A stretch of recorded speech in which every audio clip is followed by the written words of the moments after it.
Le thème, c'est attention à la rétrogradation spirituelle. Rétrograder, un mot qui évoque une pensée générale, mais nous parlons de la rétrogradation spirituelle. Le dictionnaire définit la rétrogradation comme étant le fait de se détourner du but. Donc, c'est tourner un but. En tant que chrétien, nous voulons être sauvés. En tant que chrétien, nous voulons faire avancer l'œuvre de Dieu. Et lorsque nous détournons de ce but-là, on dit qu'on rétrograde. Rétrograder, c'est le fait de régresser, de perdre les acquis, de descendre à un niveau, un échelon inférieur. Lorsque tu descends, tu t'es monté et tu es descendu. Tu es descendu par toi-même.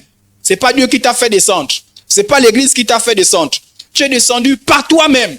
Ça dit même si Dieu a toléré ou accepté que tu descendes mais c'est d'abord de ta propre volonté.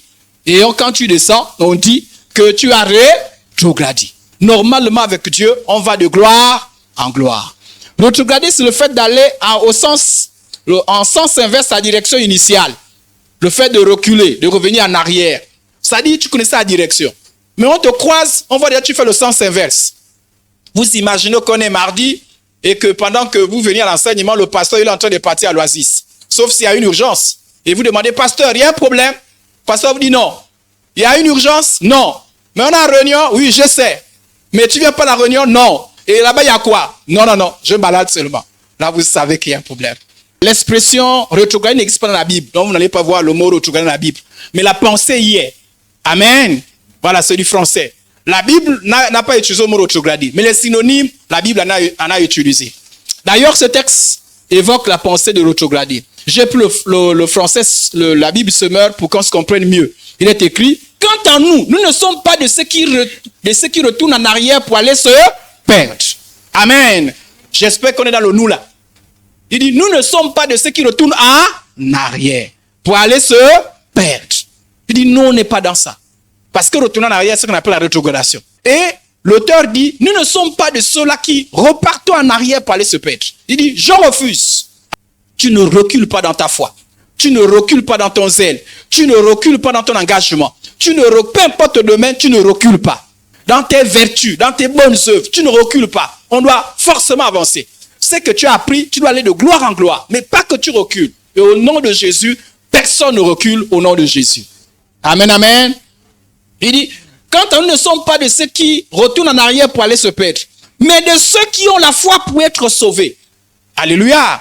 Il dit, non, on n'est pas de... Il y a un groupe là. Ça, c'est ceux-là qui retournent en arrière. Quand il parle de ça, ça veut dire qu'il existe un groupe de ceux qui retournent en arrière.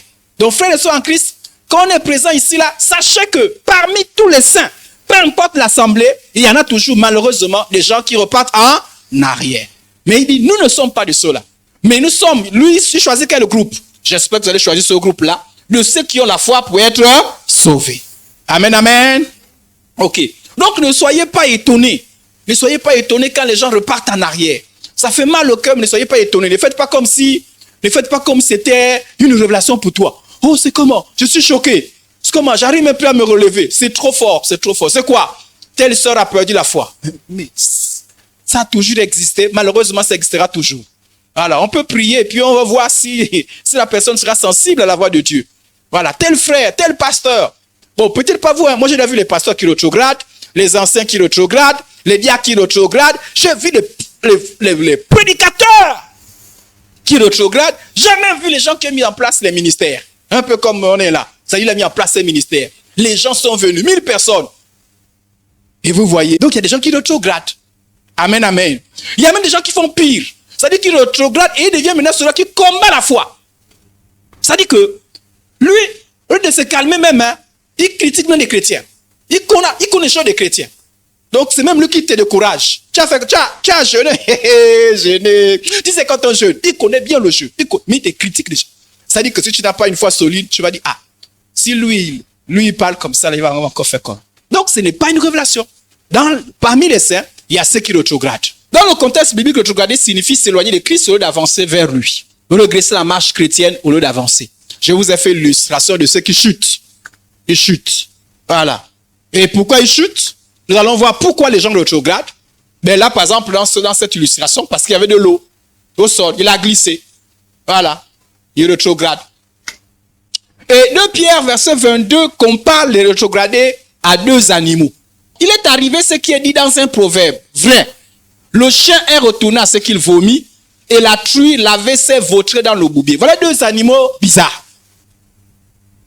Quand on vomit, non, personne ne peut aller manger ce qu'il a vomi. Personne, non? Voilà. J'ai même choisi une image, pas trop, parce que j'ai d'abord eu une image. J'ai dit, non, ça va être dégoûtant. Si je montre une image bizarre, donc j'ai choisi une image moins agressive. Parce que normalement, les vomis, on n'a même pas envie de voir les vomis. Et le chien, lui, vomit. Parfois, il fait semblant de se balader. Et il revient encore vers ses vomis. Et il mange, hein? Et avec appétit. Bon, vous vous moquez du chien, mais beaucoup de chrétiens sont comme ça. Ça dit que tu as dit oui, l'impudicité, l'ivrognerie, les bars. Tu as même enseigné. Tu as prié au nom de Jésus. Je coupe le lien au nom de Jésus. Tu dis tu es un saint. Tu dis tu es une sainte. Tu chantais les louanges. Tu avais la Bible. Voilà. Tu évangélises même les autres. Mon frère, Jésus arrive. Ma soeur, Jésus. Quoi au Seigneur Jésus. Et puis un beau matin, souvenez-toi avec la bière. Ah! Un beau matin, on voit le frère. Le frère on ne voit plus la soeur en Christ. On voit maintenant une autre femme avec au bras. Ah! Frère! On voit la soeur en Christ maintenant qui va dans les boîtes de nuit. On se demande, mais qu'est-ce qui se passe? Il y a un autre animal, nous on l'appelle le cochon, la truie. Et voilà quelqu'un, voilà un animal qui se lave, hein? Ça dit, il se lave. Pour ne pas dire la truie, elle se lave, elle est propre. On ne sait pas ce qui se passe. Chez nous, on dit moulaka. Ça dit que on ne sait pas ce qui se passe. Tu t'es lavé. Et puis tout d'un coup, paf! Elle repart encore dans la boue. Et si vous voyez un cochon qui est dans la boue, vous avez l'impression que le cochon il est content d'être dans la boue. Mais il se jette. C'est pas qu'il est tombé. Il se jette, il se retourne. Voilà deux animaux bizarres. La Bible compare les chrétiens qui rétrogradent à ces deux animaux-là. Ça dit, tu t'es lavé. On te regardait. Quelle sainteté. Ça dit qu'on te regarde, on voit la sainteté. Tout le monde avait envie de te ressembler. On avait envie, ça dit qu'une femme avait envie de dire à son mari, regarde lui là. Mais vraiment, il faut prendre le modèle, prends l'exemple. Et un mari avait envie de dire à sa femme, dit, regarde toi là, mais vraiment toi là, regarde la femme de l'autre là-bas. Regarde comment elle est, oh vraiment.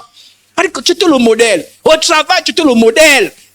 En tout, ça dit que toi, tu étais l'exemple. On voit, même le quartier, tout le monde te voyait, tu étais le modèle. Et puis un jour, on ne sait pas ce qui s'est passé. Oh, maintenant tu tubes déjà. C'est qui? C'est celui qui chantait souvent les louanges là. Celui qui priait souvent là. J'avais un frère en Christ avec lequel j'évangélisais. Et parfois on se retrouvait à prier ensemble. Et il venait raconter ses révélations. Un jour, je voyais les locks. J'ai dit, oh Seigneur, oh Jésus. Quand je le voyais, je vous dis vrai, quand je le voyais, je passais notre chemin. Parce que la honte,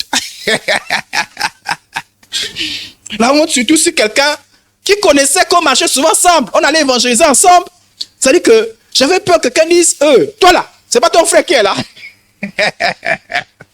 C'est dur, c'est dur. Voilà pourquoi prions les uns pour les autres. Prions les uns pour les autres. Donc personne n'est ça dit que n'est à l'abri, personne n'est immunisé contre la rétrogradation. Il ne faut pas dire, ne pensez pas que c'est vos titres. Ne pensez pas, non, je suis l'apôtre Idriss. Non, vous voyez, non, je suis l'apôtre Idriss, je m'immive. L'homme me voyait là, vraiment immunisé contre la... Non, non, il faut que tu veilles. Nuit et jour. Alléluia. Nuit et jour. Tu dois veiller parce que tu n'es pas à l'abri de toute rétrogradation. C'est le Seigneur ta force. Amen, amen. Ne dis pas non, mais quand même, le niveau que je suis arrivé, le niveau, non, le niveau. Personne. J'ai vu les gens prêcher. Il y en a d'autres, même celui qui t'a amené, celui qui a prêché l'évangile ce jour-là. Tu t'es converti. Il a prêché, je suis reviens. Tu as pleuré, oh Seigneur, je vais le recevoir, Jésus, oh Jésus. Et tu es venu à Jésus. Au moment où tu t'as fermé, celui qui repart vendre le moussungu. Tu dis, oh Seigneur. Tu dis, oh, quand tu regardes, voilà pourquoi là les faibles, c'est là où les faibles disent, si lui il vend le moussungu, j'arrête. Mais voilà, c'est là où il faut reconnaître que tout ce que Dieu fait au travers de vous, c'est la grâce de Dieu. Il ne faut jamais voir les hommes. Amen, amen. Même si c'est au travers de lui que Dieu t'a sauvé. Même si c'est au travers de lui qu'il y a eu un miracle. Quand il rétrograde, dit que c'est Dieu qui avait seulement utilisé. C'est tout. On ne s'accroche pas aux hommes. Donc, ceux qui n'ont pas encore vu les scandales, les gens qui rétrogradent, vous allez voir. Il y en aura toujours. Mais au nom de Dieu, il faut que ce soit toi pour pas que ce soit moi. Amen. Parce que nous sommes de ceux-là qui gardons la foi pour être sauvés. Amen, amen. Voilà pourquoi les conseils de la semaine, pour dire attention, personne n'a l'abri. Voilà pourquoi si tu ne veilles pas sur ta foi, mon frère, ma soeur, si tu ne veilles pas sur ta foi, ce qu'on dit là peut t'arriver. Ne pense pas que tu es arrivé. La vie chrétienne n'est pas une course de vitesse. Que ce soit vitesse simple ou avec obstacle ou relais, un court temps, tu es arrivé. Non, la vie chrétienne n'est pas comme ça. La vie chrétienne, c'est une course d'endurance. Et là-bas, ce n'est pas le fait, c'est pas la personne qui va le plus vite. C'est pas non. C'est la personne qui a l'endurance. C'est-à-dire, tu tiens. C'est-à-dire que tu sens la fatigue. Mais tu dis non, j'arrive. J'ai vu une vidéo où je ne sais pas ce qui s'est passé dans la tête de ce coureur. Donc, il a couru. On ne sait pas. Quand il arrive, on ne sait pas dans sa tête, il s'est dit, je suis arrivé. Oh, il n'était pas arrivé. Donc, il s'est arrêté. Il a commencé à saluer les gens. Et les gens criaient, oh, oh. Lui, il pensait que les gens criaient pour dire, ouais, tu as gagné. Oh, les gens disaient, cours encore, cours. Et il est content, on dit, oh, oh. Il a su, et pourtant il était en première position. Il a su que c'était pas l'arrivée. Quand l'autre a dépassé, et l'autre est parti. Et quand l'autre est arrivé, il a encore vu le cri, oh, il dit, hey. Donc il y a des chrétiens parfois qui ont l'impression d'arriver. On n'est pas encore arrivé. On continue à courir. Il y a certains qui courent depuis longtemps, depuis les années 90, depuis il y a 1 an, il y a quelques mois. Mais nous tous on court. Amen. Voilà, on continue tous à courir jusqu'à ce qu'on arrive. Amen. J'espère que vous connaissez l'arrivée, non? Vous connaissez l'arrivée, j'espère. J'espère que vous ne serez pas comme ceux. Tu vas dire non, je suis arrivé. Non, chante international. Oh, monsieur au Brésil, je suis arrivé. Frères et sœurs en Christ, je crois que voilà, Dieu est content de moi, je suis arrivé. Eh, c'est pas l'arrivée, l'arrivée, c'est pas là. Amen. Je suis pasteur de Dieu, je suis arrivé. Non, là, je suis arrivé. Eh, mon fils, tu n'es pas encore arrivé, et encore, si Jésus-Christ n'est pas encore arrivé, on continue à courir. Donc, c'est une course. Faut pas te fatiguer. Parfois, les genoux font mal. Parfois, les pieds font mal. Parfois, la transpiration. Voilà pourquoi parfois, il y a l'eau. Voilà pourquoi parfois, on prie ici, là. Au nom de Jésus, nous voulons, Seigneur, recevoir de toi. Oh, une nouvelle rosée. Parce que parfois, tu es fatigué. Oh Seigneur, ça fait déjà 5 ans. Alléluia. Parfois, il y a des difficultés. Parfois, et c'est une course, parfois, il y a les montées. Ah, c'est pas une course, forcément, tout est plein. Parfois, il y a les montées. Parfois, il y a les collines. Parfois, il y a les descentes. Parfois, tu as l'impression que non, tu as envie de courir parce que tu sens le corps au repos parce que c'est la descente. Et la descente, parfois, c'est la montée. Parfois, tu glisses un peu. Parfois, tu es un peu blessé. Il y a un peu du sang. Mais on continue à courir jusqu'à ce qu'on arrive. Galates chapitre 5, verset 7. Vous couriez bien. Qui vous a arrêté pour vous empêcher d'obéir à la... Cette influence ne vient pas de celui qui vous a... On lui dit ici, là. On dit à ceux-là. Avancez. Il y a quelqu'un qui est en train de dire stop. Dans la vie chrétienne, Satan va toujours te dire stop, toi aussi. Non, tu es trop zélé. Stop aussi. Hein? Parfois, on vous embête, non? Mais tu es devenu comme maman pasteur comme ça, pourquoi? Donc, l'église, c'est ton église, quoi? Tous les jours à l'église. Hein? L'argent, l'église. Tout, l'église. Tu es maman pasteur. Moi, je me souviens, on m'appelait parfois. On me dit, non, viens là-bas. Tu sais, on va te donner un conseil. Tu sais, les pasteurs que tu vois là, ils font tous la magie. Ils font la magie. J'avais mon oncle. Il était pasteur, il avait le crâne. Donc toi là, on t'aime beaucoup. Tes prières là, on aime tes prières. Quand tu exhortes, mais ne va pas plus loin. Doucement, hein? Sorcellerie. Au nom de Jésus. Amen. Et la personne qui te parle de ça, impudique comme c'est pas permis. Ivrogne comme c'est pas permis. Non, mais je vais à l'église aussi comme toi. Non. Donc toi, tu veux que j'aille à l'église, mais que je sois un voyou, quoi. Donc il y a toujours des gens qui sont toujours là pour t'arrêter. Ah oui, hein? Ah oui, il y a toujours des gens pour t'arrêter. Satan, parfois, t'envoie les pensées. T'envoie les pensées de découragement. T'envoie des bonnes raisons même. C'est-à-dire que tu es là. Mais quand vous... Et là, je vous donne un conseil. Quand vous aurez dans votre esprit la pensée d'arrêter, la Bible dit quoi? Cette influence ne vient pas de celui qui vous a... Est-ce qu'il y a quelqu'un qui a déjà eu un jour la pensée de vouloir arrêter? D'arrêter le ministère, d'arrêter la prière, d'arrêter l'église. Il y a des gens qui ont eu ce genre de pensée. Moi, j'ai déjà eu. À des moments où j'ai eu envie d'arrêter. Mais la Bible dit, cette pensée ne vient pas de celui qui vous a appelé. Dans la vie de tous les jours, il y a toujours quelqu'un que le diable utilise, soit une pensée, soit un rêve, qui va toujours tout faire pour t'arrêter. Qui va toujours. Et pourtant Dieu te dit, continue, continue, continue à prospérer, continue à faire du bien, continue à travailler. Mais il y aura toujours. Donc, ne soyez pas étonnés que dans votre cœur, vous sentez l'envie d'arrêter. Ah, j'ai envie de la vie. Non, là quand même, j'ai envie de ne plus venir à l'église. J'ai envie de ne plus prier. J'ai envie de ne plus exercer. J'ai envie de ne plus faire ceci. J'ai envie de ne plus être responsable. J'ai envie de ne plus prêcher. Sachez qu'il y aura toujours ça. Alléluia. Il y a toujours quelqu'un. Voilà pourquoi je vous ai mis un visage bizarre. Hein? Quelqu'un est toujours en train de vous dire, arrêtez, arrêtez. Mais ne regardez pas ça. Alléluia. Et la Bible dit, vous courriez bien. Qui vous a arrêté pour vous empêcher bien la vérité? Cette influence ne vient pas de celui qui vous a appelé. Amen, amen. Amen, amen. Ok. Ecclésiaste dit, regardez, mieux vaut la fin d'une chose que son... Tu peux bien commencer, hein, et je vous assure, je me souviens de quelqu'un qui avait très bien commencé. On a donné les cadeaux à l'église. On s'est dit, voici un frère. On a donné les cadeaux. On a donné les cadeaux. Mais c'est bizarre, la même année qu'on a le cadeau, c'est la même année où il a chuté. Il y a des gens qui chutent, vous sentez que non, vraiment, ça peut aller, peut-être. Mais il y a des gens qui chutent. Ça dit que c'est comme s'il faisait le rappel du temps qu'il a passé à l'église. Ça dit quand il boit, vous avez l'impression qu'il rappelle même, il rappelle dans l'impudicité. Ça dit qu'il a un rappel d'impudicité. Ça dit qu'à tel point que ça devient tellement scandaleux. Le commencement c'est bien, frères et sœurs en Christ. Le commencement c'est bien. Mais ce qui compte c'est quoi? La fin. Donc même quand on te félicite, ne dis pas que tu es arrivé. Continue toujours. Ne dis pas qu'on m'a félicité. On m'a félicité, je peux m'arrêter là. Non, prends courage, continue toujours. Ceux-là, ceux qui sont tombés. Vous savez, ce qui est bien chez Dieu, c'est que Dieu ne cherche pas le premier. Dieu cherche seulement que tu arrives. Amen, amen. Voilà, et c'est ça la course avec Dieu. La course avec Dieu, c'est pas, c'est-à-dire quand les autres arrivent, les autres sont échoués. Il faut que tout le monde arrive. Amen. Voilà, mais arrive au temps de Dieu. Parce que quand les autres sont arrivés, tu viens après. Tu ressembles aux 5 vierges folles à qui on a fermé les portes. Donc il y a un temps, il faut arriver. On continue. L'arrivée peut-être quoi? L'arrivée peut-être le jour de la mort. Vous savez, c'est bien quand quelqu'un meurt dans la sainteté.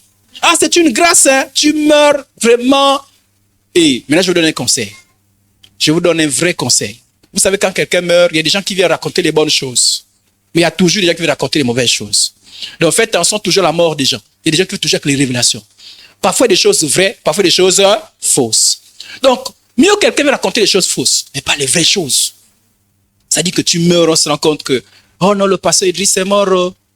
Oh, mais vous voyez, mais il avait 2 copines. Hein. Mais il ne faut pas qu'il y ait ça. Il ne faut pas qu'il soit quelqu'un meure. Quand on regarde, on sait que c'était un saint. Ah, il n'était pas parfait, mais c'était un saint. Et ce sont arrivés. Quand il est parti, c'est vous qui continuez. Lui, il est déjà auprès de Dieu. Il attend l'arrivée des autres. Amen. L'arrivée aussi peut être le retour de Jésus. Amen. Donc, il y a 2 arrivées qui nous a. Il y en a d'autres qui disent attendre après l'enlèvement. C'est-à-dire qu'il traverse d'abord la grande tribulation. Mon frère, ma soeur, grande tribulation. Allez-y. Grande tribulation. Si tu parles le temps de grâce, tu n'as pas pu. Oh, bon, bref, je ferme la parenthèse. Donc, 2 arrivées. La mort, l'enlèvement. Tant que tu n'es pas mort, continue la course. Tant que tu n'es pas enlevé, continue la course. Ne commets jamais l'erreur. J'ai commis cette erreur dans ma vie.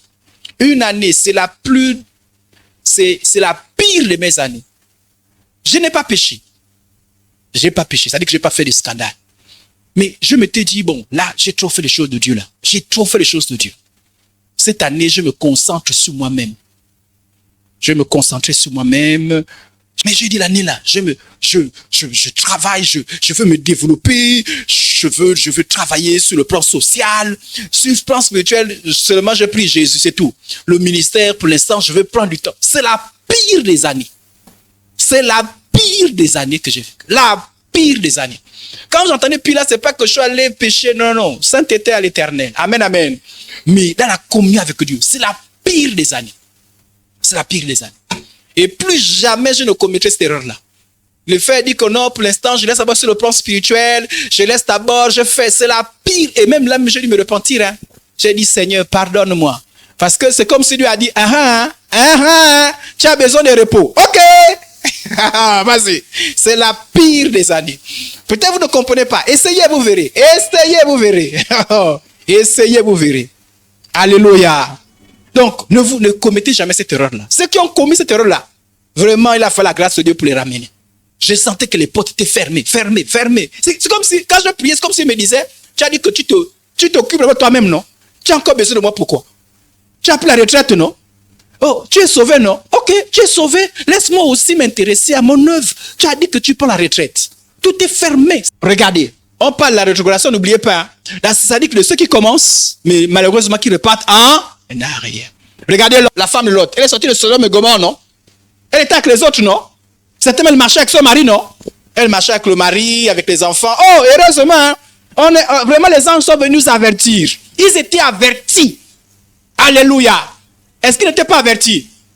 Ils étaient avertis qu'on devait brûler. Elle avait l'information. Elle a même commencé à marcher. Elle connaissait le lieu de refuge.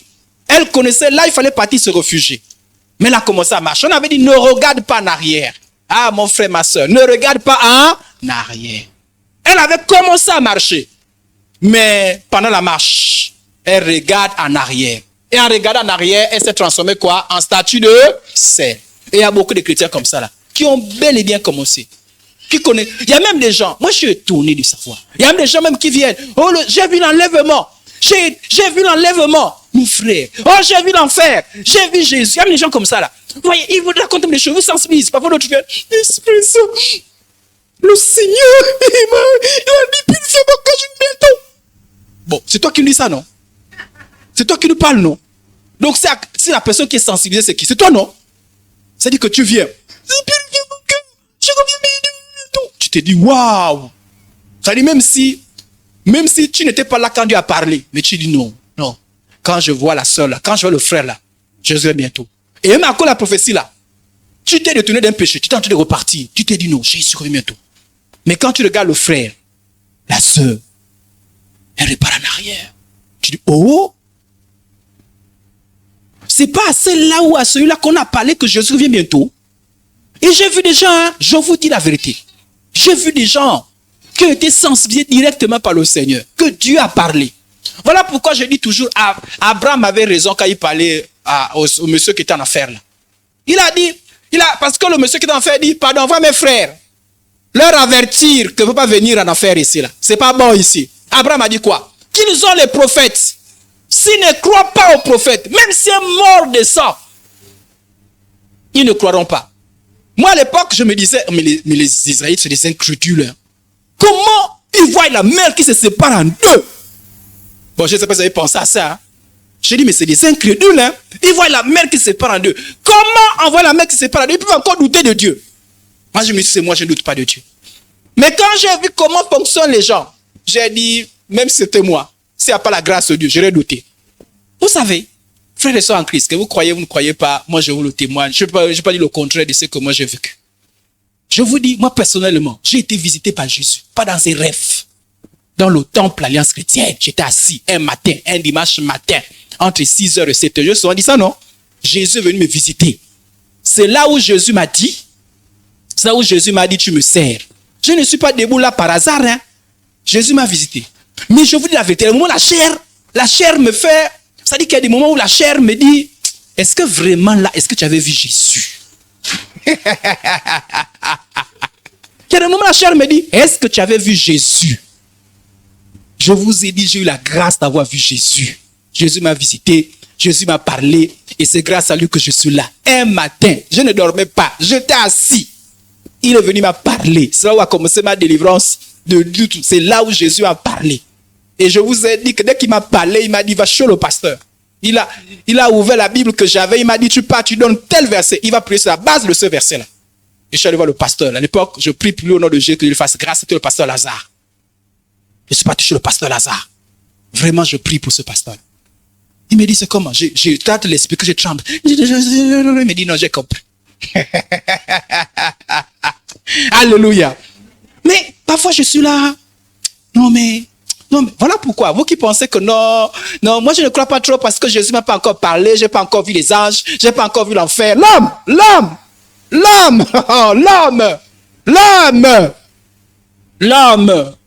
Il y a déjà des miracles que j'ai vu Dieu faire. Il y a des gens que Dieu a relevés. Moi je me souviens de cette fille-là, on a mis à l'église. On a parti, on a prié, on a mis à l'église. Elle était morte, on l'a menée avec les feuilles. Elle s'est relevée. Mais la fille là, est devenue incrédule avec sa famille, sauvée. J'ai vu un jeune homme, il est venu, il pleurait même. On l'avait paralysé, il ne marchait plus. On a prié, le même jour il s'est relevé. Parmi les incrédules que moi je vois, il est dans la liste des incrédules. Donc, il ne faut pas dire que non, moi là, pourquoi? Je vous dis la vérité. Si le Saint-Esprit vous parle, croyez. Alléluia. Vous n'avez pas forcément besoin de quelque chose d'extraordinaire. Croyez. Voilà pourquoi Jésus a dit, heureux ceux qui croient sans avoir vu. Parce que Dieu comprend que même ils n'ont pas vu, mais ils croient quand même. Donc toi qui penses que il ne faut pas suivre, tu peux pas. Même ça, Dieu. Ok. Non, moi, le jour que Dieu va m'apparaître. Non, là je ne. La chair. Faut pas penser que. Pourquoi Dieu a besoin de grandes expériences? Non. Et moi, j'étais de ceux-là qui, quand quelqu'un venait, Jésus, voilà pourquoi je vous dis que moi, j'ai eu cette expérience-là. Mais je vous dis, si ce n'est pas le Saint-Esprit, je vous dis la vérité, c'est parmi les incrédules. Alléluia. Mais regardez Marie. Un ange lui apparaît. On est ensemble? Un ange lui apparaît que non. D'abord, l'ange a parlé. Elle a reçu le miracle sans être sortie avec un homme. Mais c'est elle qui dit, mais Jésus, il raconte quoi? Et elle ouvre sa bouche pour dire que Jésus est insensé. Que les autres parlent que Jésus est insensé, mais pas elle. Amen, amen.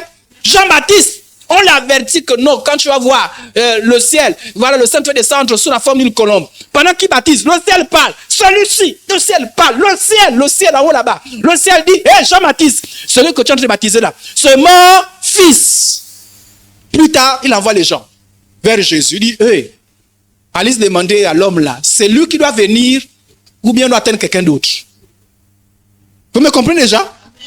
Vous comprenez que, donc vous qui dites que non, nous là, et commence à croire ce que la Bible dit. Et que l'ange apparaît, qui n'apparaît pas, tu as déjà cru à la parole. Ça vient seulement booster ta foi. Amen, amen. Avant que Jésus m'apparaisse, je croyais déjà. Donc quand il m'a apparu, ça n'a plus renforcé ma foi. Parce que la chair. Bon, je continue.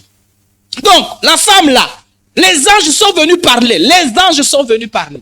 Et Abraham a dit, ils ont la loi et les prophètes. Toi qui luttes par la parole là, quand on te prêche ici là, tu dis non. En fait, la Bible dit que la parole est au-dessus de toutes les révélations que tu peux avoir. Amen, amen. Si tu ne crois pas la parole, les révélations vont servir à rien. Amen.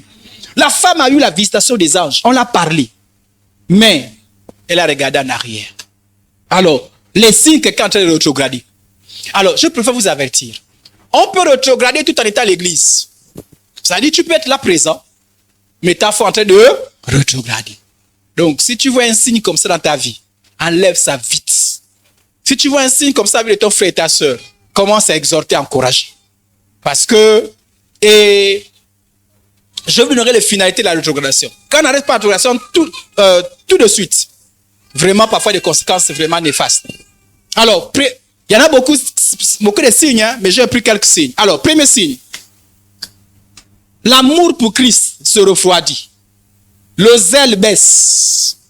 Et la Bible dit, mais ce que je compte toi, c'est que tu as abandonné ton premier amour.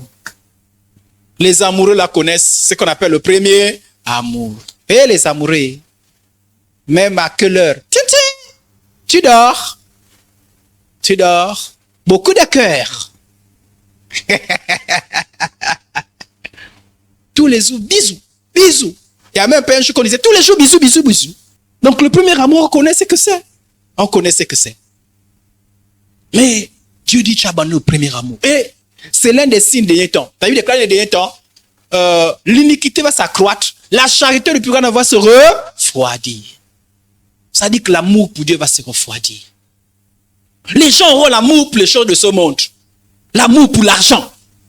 L'amour pour les plaisirs de ce monde. Comment quelqu'un va décider de faire le dimanche le sport? Ça dit qu'on va à l'église, non? Mais toi, le jour que tu as trouvé de faire le sport, c'est dimanche. Ah!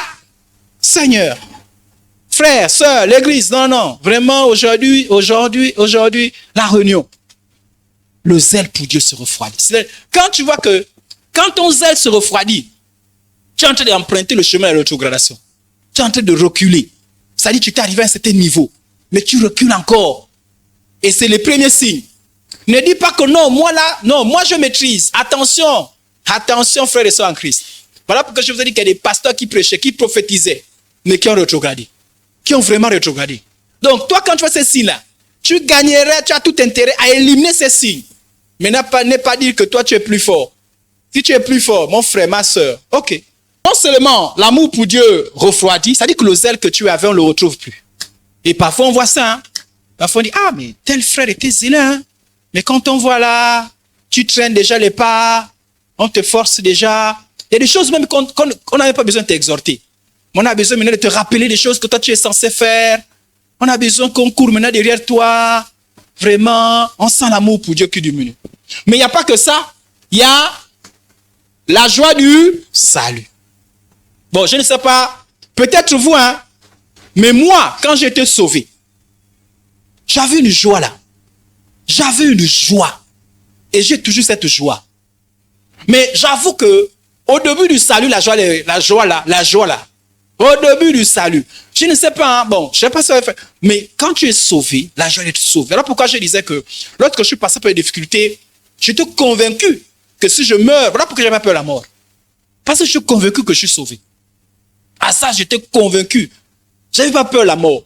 Ce qui m'embêtait, c'est la souffrance. Mais la mort ne m'embête. La mort ne m'a jamais embêté. Jamais. Ce qui m'embête, c'est la souffrance. Parce que je sais où je serai, où je pars une fois que je quitte la terre. Alléluia. Donc quand tu es sauvé, tu as la joie du salut. La joie. Je vous ai dit, je partais. C'est-à-dire que j'avais envie d'être à l'église lundi, mardi, mercredi, jeudi. Mais je venais me convertir. Hein. Je partais écouter les louanges, les répétitions des chants. Je me mettais en cachette parce que je pensais qu'on chassait les gens. Donc je me mettais à l'entrée de l'église, à la fenêtre. Et puis je chantais. J'étais là, je chante aussi. Je chante. Et puis amen, je rentre. Quand on faisait 3 jours, il n'y a pas la réunion.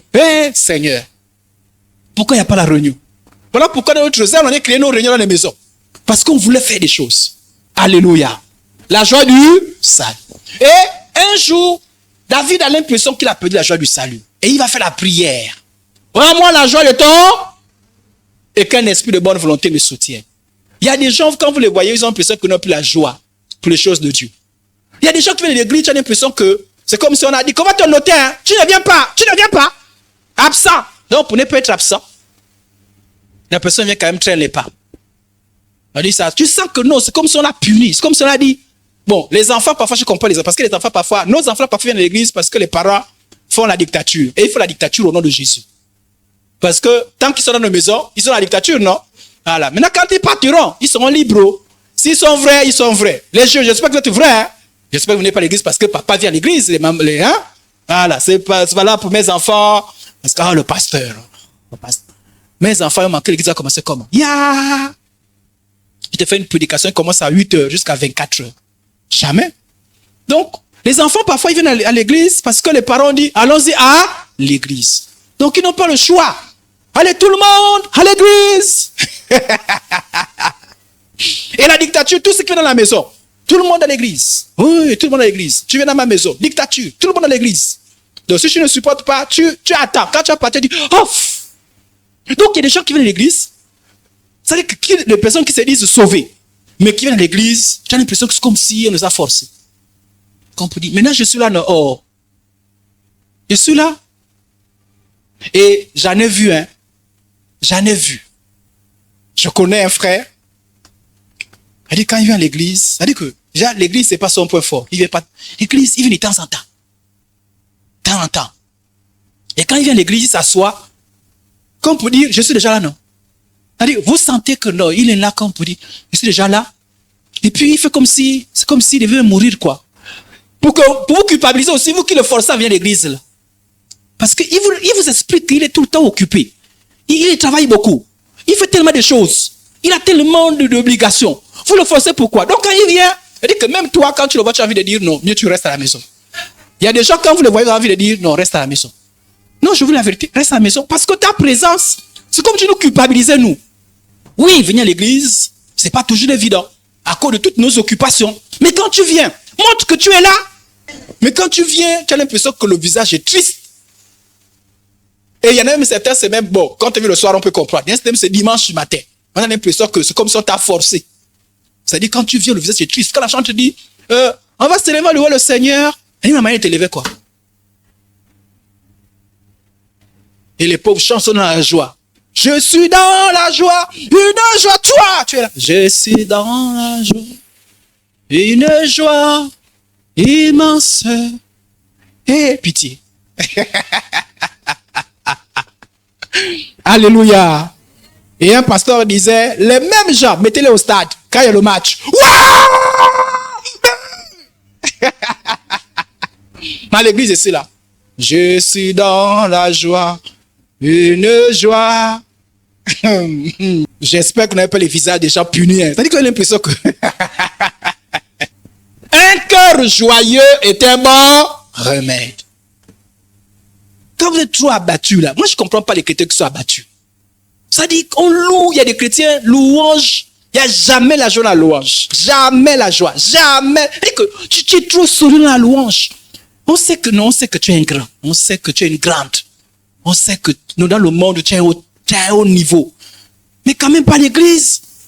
Au début on peut comprendre que bon, tu ne comprends pas encore. Mais après tu es baptisé.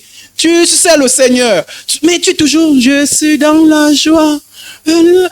Jamais, jamais. Défoule-toi un peu un jour. Vous n'avez pas entendu l'histoire de David? Vous n'avez pas entendu? David s'est défoulé, non? Et même la femme l'a fait le problème. Elle a dit, mais toi tu es roi. Danse un jour, danse mon frère, danse ma soeur, danse. Un dimanche, on peut comprendre que là tu as des problèmes, mais tous les dimanches. C'est-à-dire que tu es là, je suis dans la joie, une joie immense, je suis dans... Mais pour t'élever l'émotion, il y a des gens qui as toujours l'impression qu'ils ont des problèmes. Je vous dis la vérité, que vous ne croyez pas, c'est le signe que tu vas rétrograder. Oui. C'est-à-dire quand vous sentez quelqu'un qui a peu d'enthousiasme à l'église. Non, parce que ce qu'on aime, on a l'enthousiasme. Que tu es fiancé. Ton fiancé, chaque fois qu'il vient te voir, il est toujours là. Bonjour, ça va? Je viens te voir. Bon, je ne vais pas trop mettre du temps. On va se voir quand? On se verra. Elle dit que même quand tu... Elle dit que même tu...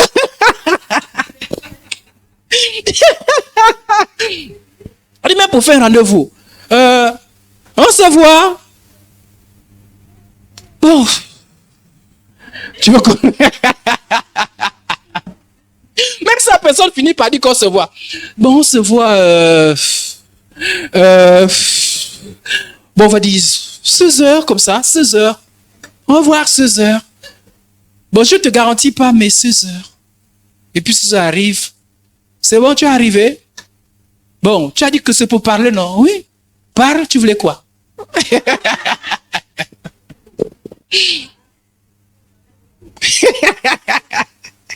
Non, c'est sûr que tu vas jeûner pour dire, Seigneur, révèle-moi sur le monsieur la même. Révèle-moi sur la sœur la même. Quand même, il n'y a pas la joie. Il n'y a pas la joie, c'est comme si, non.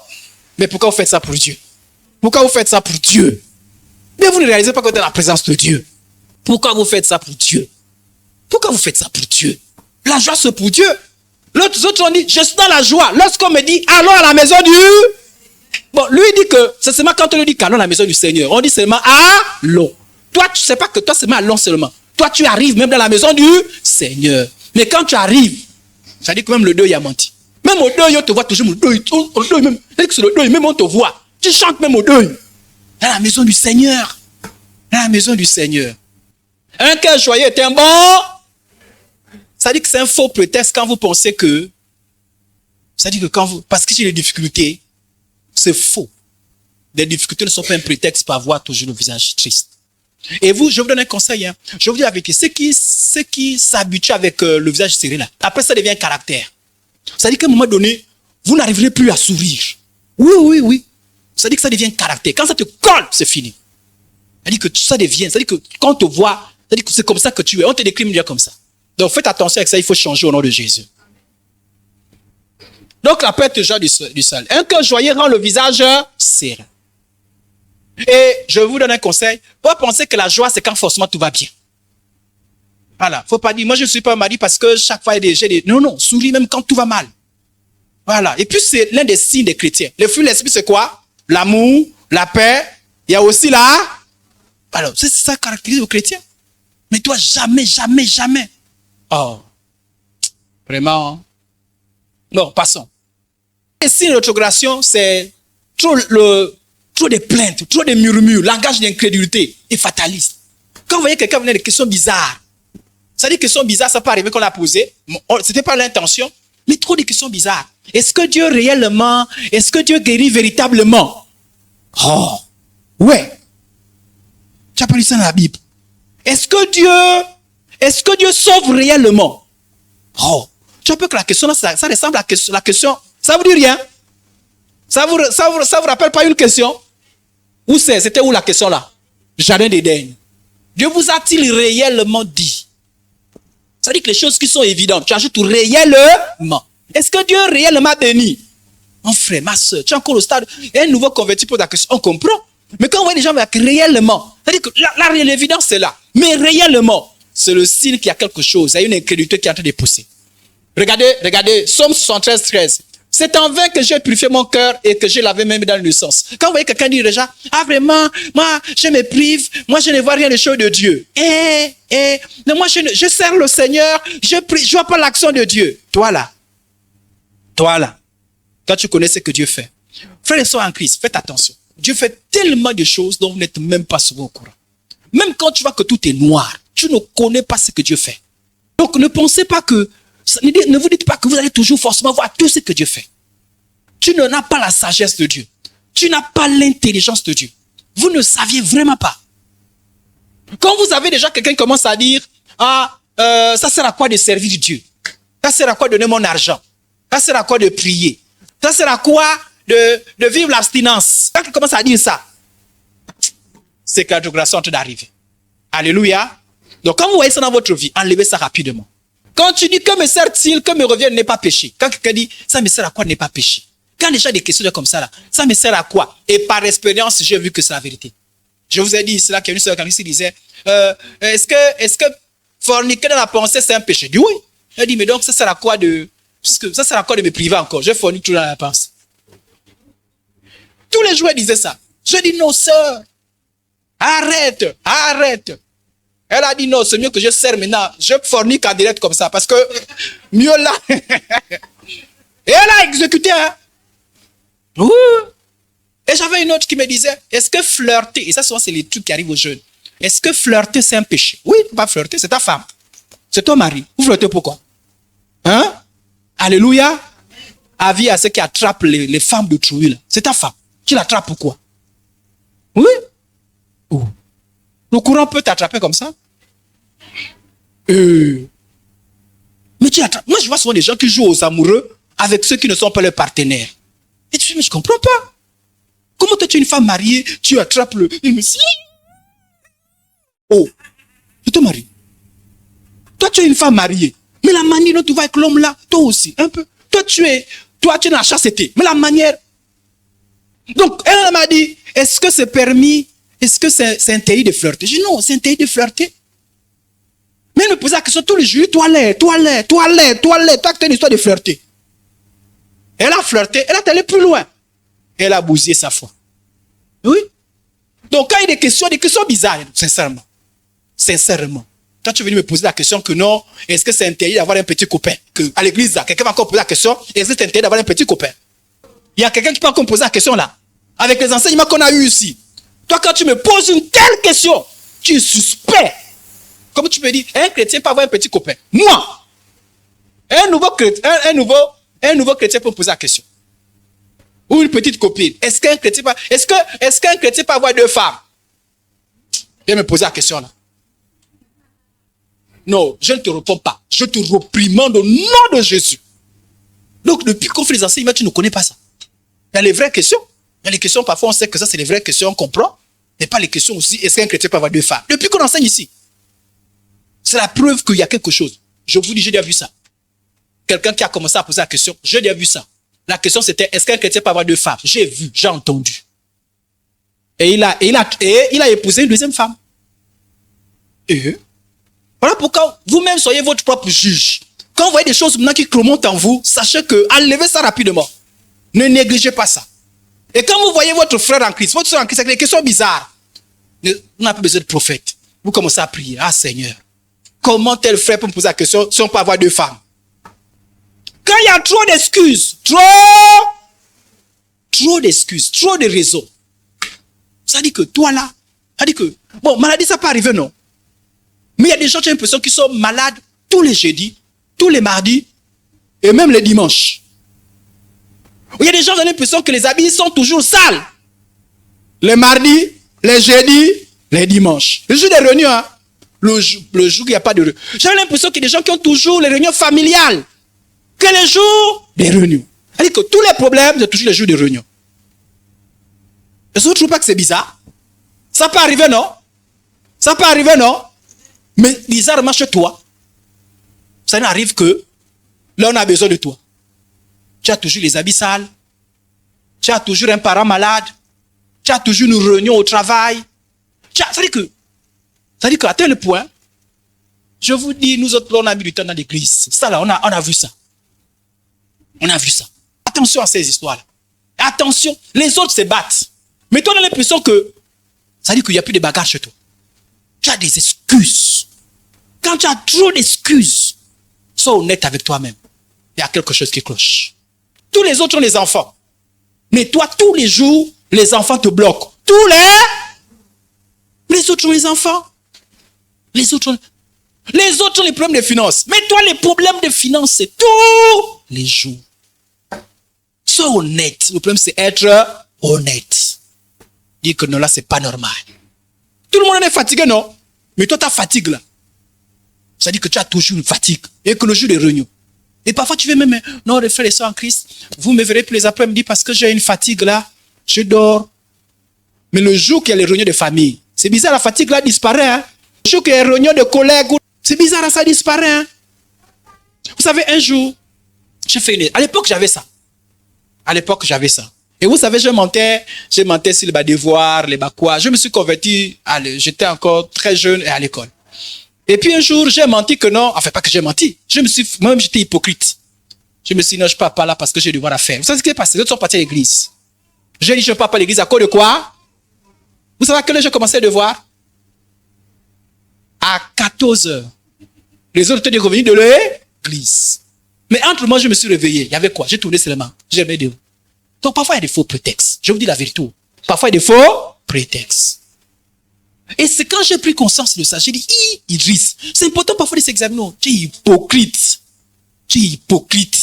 À 14h, tu peux faire le devoir. C'est à 14h que tu commences, non? Le devoir, c'est terminé. Tu es hypocrite, tu ne voulais pas aller à l'église. Il faut te repentir. Parce que ça, là, c'est les mauvaises semences. Là, il faut faire attention avec ça. N'abandonnez pas notre assemblée. Est-ce que c'est moi qui ai écrit ça?